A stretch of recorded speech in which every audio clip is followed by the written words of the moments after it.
Today, the government of Libya announced the death of Muammar Gaddafi. This marks the end of a long and painful chapter for the people of Libya, who now have the opportunity to determine their own destiny in a new and democratic Libya. For 4 decades, the Gadhafi regime ruled the Libyan people with an iron fist. Basic human rights were denied, innocent civilians were detained, beaten, and killed, and Libya's wealth was squandered. The enormous potential of the Libyan people was held back, and terror was used as a political weapon. Today, we can definitively say that the Gadhafi regime has come to an end. The last major regime strongholds have fallen. The new government is consolidating the control over the country, and one of the world's longest-serving dictators is no more. 1 year ago, the notion of a free Libya seemed impossible. But then the Libyan people rose up and demanded their rights. And when Gaddafi and his forces started going city to city, town by town, to brutalize men, women, and children, the world refused to stand idly by. Faced with the potential of mass atrocities and a call for help from the Libyan people, the United States and our friends and allies stopped Gaddafi's forces in their tracks. A coalition that included the United States, NATO, and Arab nations persevered through the summer to protect Libyan civilians. And meanwhile, the courageous Libyan people fought for their own future and broke the back of the regime. So this is a momentous day in the history of Libya. The dark shadow of tyranny has been lifted, and with this enormous promise, the Libyan people now have a great responsibility to build an inclusive and tolerant and democratic Libya that stands as the ultimate rebuke to Gaddafi's dictatorship. We look forward to the announcement of the country's liberation, the quick formation of an interim government, and a stable transition to Libya's first free and fair elections.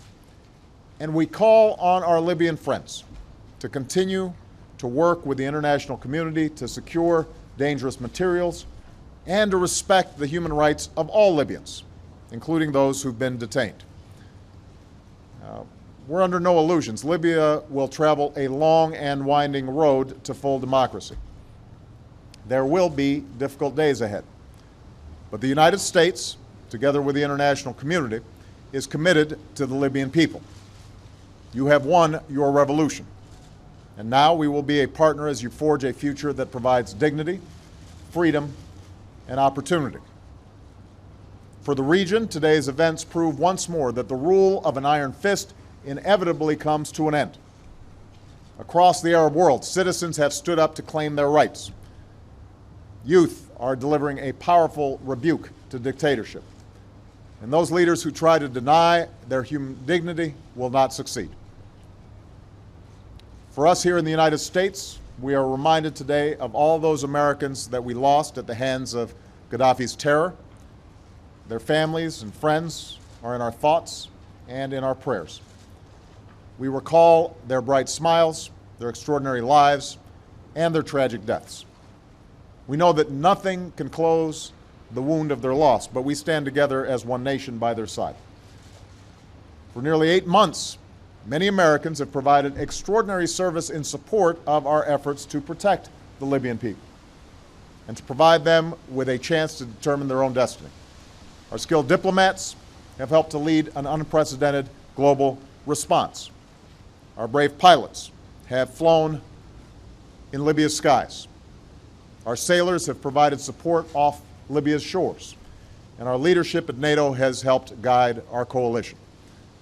Without putting a single U.S. service member on the ground, we achieved our objectives, and our NATO mission will soon come to an end. This comes at a time when we see the strength of American leadership across the world. We've taken out al-Qaeda leaders, and we've put them on the path to defeat. We're winding down the war in Iraq and have begun a transition in Afghanistan.